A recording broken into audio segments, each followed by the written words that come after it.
ને મજામાં જશો। તો આજે હું મારી ચેનલ લઈને આવી છું સોરઠની અન્નપૂર્ણા કિચન, જેમાં તમારું હાર્દિક સ્વાગત છે। તો આજે હું એવી રેસીપી લઈને આવી છું ગાજરનું ખમણ। આપણે અથાણામાં જે કામ લાગે છે તે આપણે અથાણું બનાવતા હોઈએ અને એમાં જો આપણે કેરીના ઠોઠિયા, પછી આપણે ગાજરના ઠોઠિયા બધું ઉમેરવાનું હોય છે। તો આપણે ગાજરના ઠોઠિયાની રેસીપી તો કઈ રીતે સુકવણી કરીને મૂકવાની છે બતાવી છે। આજે અમે તમને ગાજરની સુકવણી કઈ રીતે કરીને અથાણામાં ઉમેરવાનું તે બતાવવાના છીએ। તો ચાલો પહેલા આપણે જોઈ લઈએ। જોઈ લો, આપણે સરસથી 3 ગાજર લીધા છે। આપણે આ અથાણામાં નાખવા માટે જે ખમણ કરીએ ને ગાજરનું ખમણીને, એ આજે આપણે બનાવવાનું છે। કઈ રીતે પહેલાની પ્રોસેસ હોય ને એ ચાલો આપણે જોઈ લઈએ।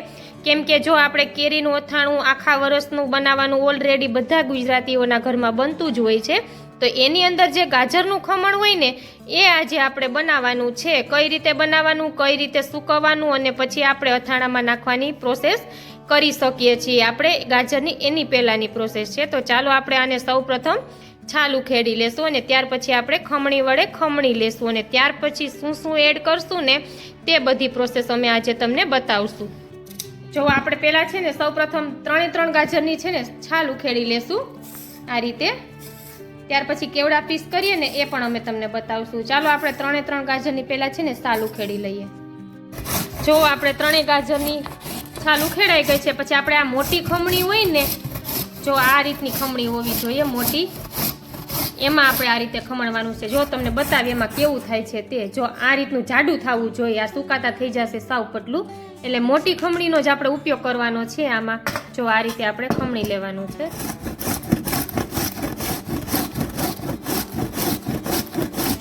આપણે અથાણું આખા વર્ષનું કરીએ એમાં જો આ ગાજરનું ખમણ હોય ને તો આપણે સરસ એકદમ અથાણું ખાવાની મજા આવે છે, કેમ કે એમાં સરસ રસાવાળું અથાણું થાય તે માટે।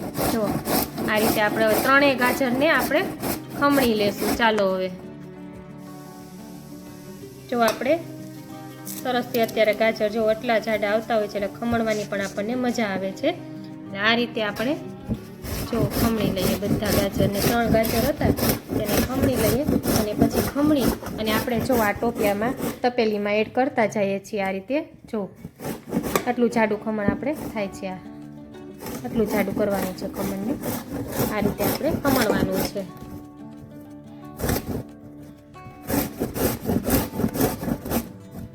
ત્યાર પછી આપણે ભેળવવાની પ્રોસેસ છે એ બતાવશું। ચાલો હવે જો આપણે આ ગાજરનું ખમણ જે આપણે કર્યું છે તેમાં સૌ પ્રથમ જો આપણે નિમક અને હળદર લઈ લીધી છે, તો આપણે જો એમાં હળદર એડ કરી છે 2 ચમચી, ત્યાર પછી આ એટલી હળદર એડ કરી દીધી છે। ત્યાર પછી આપણે એમાં નિમક એડ કરશું। આ રીતે આપણે આખા વર્ષનું જે અથાણું બનાવીએ છીએ કેરીનું, તેમાં આપણે આ ખમણ એડ કરતા હોઈએ છીએ ગાજરનું। તો આ રીતે જો સરસથી ને મિક્સ કરી દેવાનું છે 2 વસ્તુ ઉમેરીને। ત્યાર પછી 24 કલાક સુધી આપણે છે ને આ તપેલામાં એને રાખવાનું છે, જેથી નિમકનું પાણી થઈ જાય અને સરસથી ને એમાં ગળી જાય છે તે માટે। ત્યાર પછી આપણે 8 થી 10 દિવસ સુધી છે ને આને સૂકવવાનું છે। તડકે સૂકવે તોય ચાલે છે, આને તડકે સૂકવવું પડે તેથી સરસથી આપણું સુકાઈ જાય તે માટે। અને ત્યાર પછી આપણે એને અથાણામાં ઉપયોગમાં લેવાનું છે। જો આ રીતે સરસથી આપણે ગાજરના ખમણ જે કરીએ ને એની આજે પ્રોસેસ અમે તમને બતાવીએ।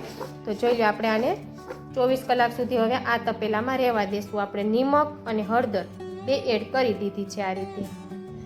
જો આપણે આ ગાજરનું ખમણ છે ને 24 કલાક આપણે રાખ્યું છે એને પાણીમાં આપણે, ત્યાર પછી આપણે એને હલાવી લીધું છે। આપણે આમાં નિમક અને હળદર એડ કરી હતી, તો 24 કલાક પાણીમાં રાખીને આપણે સાવ પાણી એને નિતારી લીધું છે એક તપેલીમાં। તો હવે છે ને આપણે સૂર્યપ્રકાશમાં આ રીતે એને સરસથી સૂકવી દેવાનું છે। જો અને આપણે એને 7 થી 8 દિવસ છે ને આ રીતે સુકાવા દેવાનું છે, જેથી સરસથી ને આપણું ખમણ સુકાઈ જાય અને એકદમ સરસથી છે ને આપણે એને થોડું છે ને જાડું રાખવાનું છે, જેથી આપણે સુકાતા છે ને થોડું પતલું થઈ જશે અને અથાણામાં નાખીને આ ખમણ તો ખાવાની કંઈક ઓર જ મજા આવે છે। મને તો મારું તો ફેવરિટ છે, તો તમને બધાને પણ આ રીતનું ખમણ કરશો ને તો બધાને ભાવશે અને બગડશે નહીં પણ અથાણું।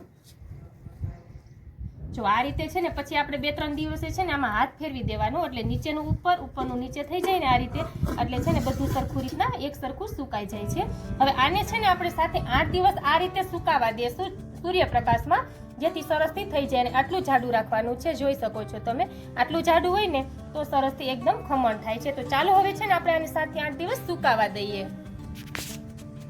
જો આપણે આ ગાજરનું ખમણ બનાવ્યું છે, સૌપ્રથમ આપણે ગાજર સરસથી ધોઈ અને આપણે પ્રોસેસ કરી છે, તમે જોઈ છે વિડીયામાં. એટલે આપણે એ રીતે કરવાનું છે. આપણે 24 કલાક એને આપણે મીઠું અને હળદરમાં પલાળી રાખવાનું છે. ત્યાર પછી આપણે 5 થી 6 દિવસ સૂર્યપ્રકાશમાં સુકવવાનું છે, જેથી આ રીતે આપણું સરસથી ગાજરનું ખમણ તૈયાર થઈ જાય છે. અને આપણે આને અથાણામાં ઉપયોગ કરવાનો હોય છે. તો આ રીતે બનાવશો તો તમારી કીધે પણ આ રીતે સરસથી બનશે.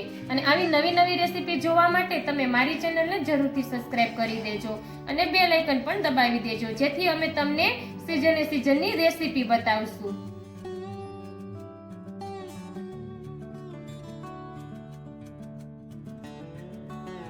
તો તમે જોઈ લીધું ને આપણે ગાજરના ખમણનું કઈ રીતે સુકવ્યું, કઈ રીતે એમાં હળદર નિમક એડ કર્યું છે. તે આ રીતે બનાવજો, અથાણામાં બહુ સરસ લાગશે. કેમ કે આપણે ગાજરનું આપણે બોરાવાળું થાય એટલે ખાવાની મજા જ આવે છે, અને નાનાને પણ ભાવે છે અને મોટાને પણ ભાવે છે. બસ આવી જ રીતે અલગ અલગ રેસીપી જોવા માટે તમે મારી ચેનલને શેર કરજો, સબસ્ક્રાઇબ કરજો અને લાઈક કરી દેજો. અને હા, જો આવા રોજ નવા વિડીયો જોવા માટે બેલ આઇકન પણ દબાવી દેજો, જેથી સૌથી પહેલા તમને મારી રેસીપી જોવા મળે.